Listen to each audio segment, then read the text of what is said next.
ମୁଁ ବି ବ୍ୟଥିତ କଷ୍ଟ ପାଇଛି। କାହିଁକି ନା 4,50,00,000 ଲୋକ ମୋତେ ଗୋଟେ ଗୁଣ୍ଡୁଚି ମୂଷା ଭଳିଆ ଓଡ଼ିଶାରେ ଭଲ ପାଆନ୍ତି ଏବଂ ସିଏ ଜାଣିଥିଲେ ଯେ ମିଟୁ ଭାଇ ରାମ ସେତୁରେ ଯାଇକି ବାଲି ଝାଡ଼ିଛନ୍ତି। କିନ୍ତୁ ତାପରେ ଯେତେବେଳେ ନାହିଁ ମୁଁ ନିଜ ନଜରରେ ମୁଁ ତଳକୁ ହେଇଯାଇଛି।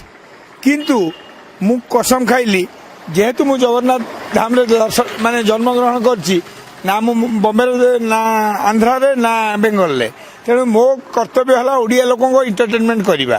ତ ତାରି ଭିତରେ ମୁଁ ଯେତେବେଳେ ସେଠି ଯାଇ କଲି କାମ କଲି ଆସିଲି। ଏବେ ଯେତେବେଳେ ନାହିଁ ମୁଁ ବି ବ୍ୟଥିତ ଥିଲି। କିନ୍ତୁ ବର୍ତ୍ତମାନ ମୁଁ ଏତିକି ଖବର ପାଇଲି ଯେ ସିଏ କହୁଛନ୍ତି ମାଲକାନଗିରିର ଯେଉଁ ଚଙ୍ଗର ସୁଟିଂ ଗୁଡ଼ାକ ସେଗୁଡ଼ାକ ଆସିବ 3ରେ କହିଲେ। 3 କିଏ ଦେଖିଛି ମୁଁ ସେ କଥାରେ ନାହିଁ। ଅବିଆ ମୋତେ ହାଇଦ୍ରାବାଦରୁ ବି ଫୋନ୍ ସାଙ୍ଗେ ସାଙ୍ଗେ ଆସିଥିଲା, ଯେଉଁମାନେ ପିଲା ଯାଇ ଦେଖୁଛନ୍ତି ଓଡ଼ିଆ ପିଲା ଯେ ମିଟୁ ଭାଇ ଅଛି। ତେଣୁକରି ମୁଁ ଏତିକି ହାତ ଯୋଡ଼ି କଳିଙ୍ଗ ଟିଭି ମାଧ୍ୟମରେ ମୁଁ ଏତିକି ଜଣେଇବି ଯେ ଓଡ଼ିଶାବାସୀଙ୍କି ମୋତେ କ୍ଷମା କରିଦେବେ। ମୋ ହାତରେ ତ ସେ କଥା ନଥିଲା।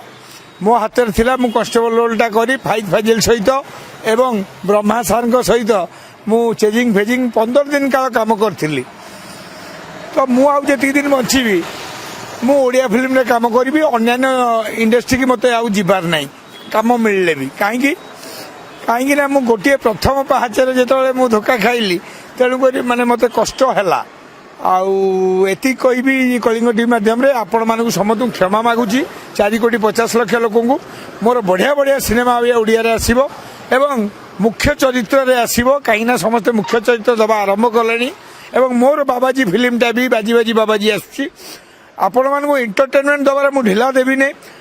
ଆପଣ ଏଇ ମିଡ଼ିଆ ମାଧ୍ୟମରେ ଏଣ୍ଟରଟେନମେଣ୍ଟ ପାଇବେ ଏବଂ ତା ସହିତ ଆଉ ସିନେମା ମାଧ୍ୟମରେ ପାଇବେ। ମୁଁ ଯାହା ଶୁଣିଲି ସେଇଟା ମୁଁ କନଫର୍ମ ବି ହେବିନି, କାରଣ ମୁଁ 2ରେ ଅଛି ବୋଲି ଜାଣିଥିଲି ନା। ମୁଁ ଯେତେବେଳେ କାମ କଲି ସେତେବେଳେ ପ୍ରସାଦଜୀ ମୋତେ କହିଥିଲେ ଯେ 2ରେ ଅଛି। ସୁକୁମାର ସାର୍ଙ୍କ ସହିତ ବି ଆପଣ ଫଟୋ ପାଇବେ, ସବୁ ଠିକ୍। କିନ୍ତୁ ଯେତେବେଳେ ନ ଆଇଲା ଏଇ ଗୋଟେ 4.5 କୋଟି ଲୋକଙ୍କୁ କଷ୍ଟ ହେଇଛି। ଆଜ୍ଞା ମୁଁ ଖବର ପାଇଲି ଏବେ ଯେ ନାଇଁ ସେ ଚଙ୍ଗଟା ଦେଖେଇ ନାହାନ୍ତି ଏଠାରେ। ତେଣୁକରି ମୁଁ ଏତିକି ମୁଁ ସେ କଥାରେ ଆଉ ରହିବିନି। ନାଇଁ ମୁଁ ପ୍ରସାଦଜୀ କଥା ହେଇଛୁ ଯେ ସେଇ ଯେଉଁ ମାଲକାନଗିରି ଗୁଡ଼ା କାମ ସେଗୁଡ଼ା ସେଠି ଅଛି। ନା କରିବିନି ମୁଁ ଅନ୍ୟ ଇଣ୍ଡଷ୍ଟ୍ରିରେ କରିବିନି କାମ। ମୁଁ ଓଡ଼ିଆ ଇଣ୍ଡଷ୍ଟ୍ରିରେ କାମ କରିବି। ମୋ 4,50,00,000 ଲୋକଙ୍କ ପାଇଁ କରିବି। ମୁଁ ଅନ୍ୟ କୋଉଠି କରିବିନି।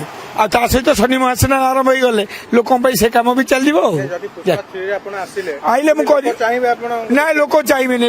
ଲୋକ ବି ଚାହିଁଲେ ଲୋକ ଚାହିଁବେ କ'ଣ? ଆଜି ଡେଟ୍ରେ ମୁଁ ନାହିଁ। ମୁଁ ନିଜ ନଜରରେ ମୁଁ ବହୁତ କଷ୍ଟରେ ଅଛି। ଦେଖୁନି ଏ ଲୋକଟା କେତେ ଜୋରରେ ହସିବା କଥା।